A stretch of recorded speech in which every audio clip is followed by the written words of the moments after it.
You are listening to News 18 Daily Digest. Good morning, everyone. It's Tuesday, 29 July 2025, and you're listening to the Daily Digest podcast by India's biggest news network. Here are the main headlines for the day. The second day of the Operation Sindoor debate is expected to see two major interventions in Parliament.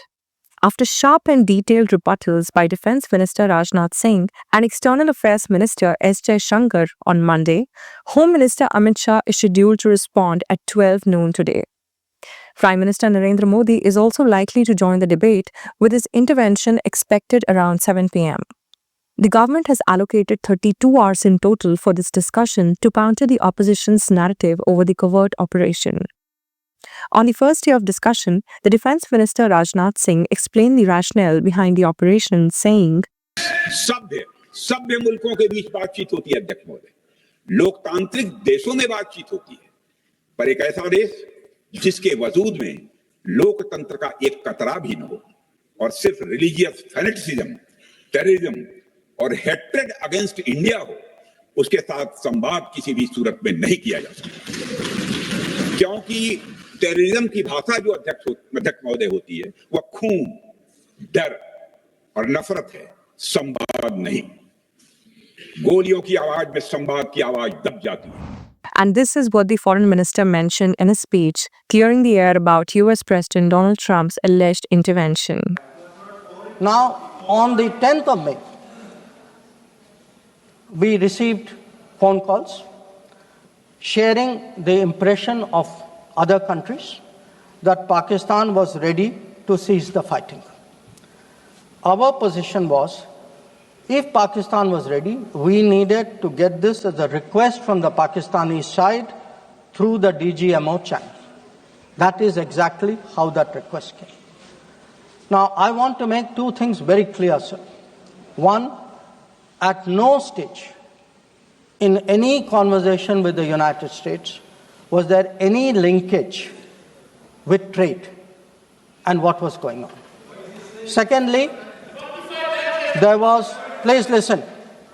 Secondly, there was no call between the Prime Minister and President Trump from the 22nd of April, when President Trump called up to convey his sympathy, and the 17th of June, when he called up Prime Minister in Canada to explain why he could not meet.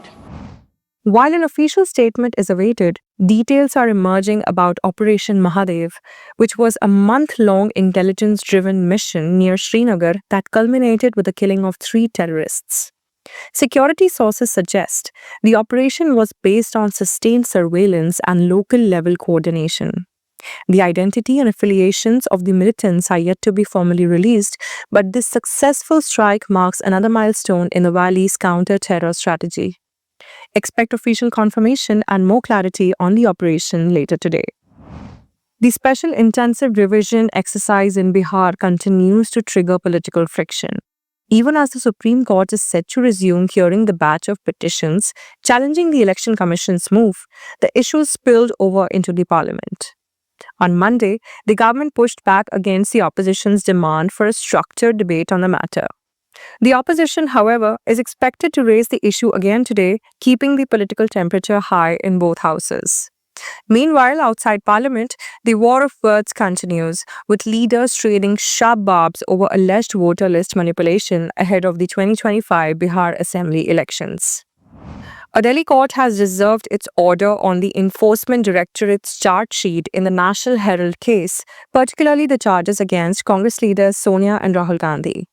The ED alleged in the charge sheet that the Gandhis, along with late party leaders Motilal Vora and Oscar Fernandez and associates Suman Dubey and Sam Pitroda, were part of a conspiracy involving money laundering.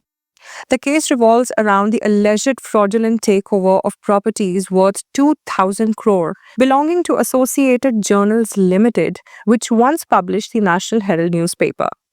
According to the ED, a private company, Young Indian, where Sonia and Rahul Gandhi reportedly held a 76% majority stake, acquired AJL's assets in exchange for a 90 crore loan. A proud moment for Indian sports. 19-year-old Divya Deshmukh has made history by winning the Fight Women's Chess World Cup, defeating fellow Indian Koneru Hampi in a tense final. Prime Minister Narendra Modi, senior political leaders, and prominent public figures across fields have hailed her achievement, calling it a moment of inspiration for the youth. That's all for today. You were listening to the Daily Digest podcast. Tune in tomorrow for more news without the noise.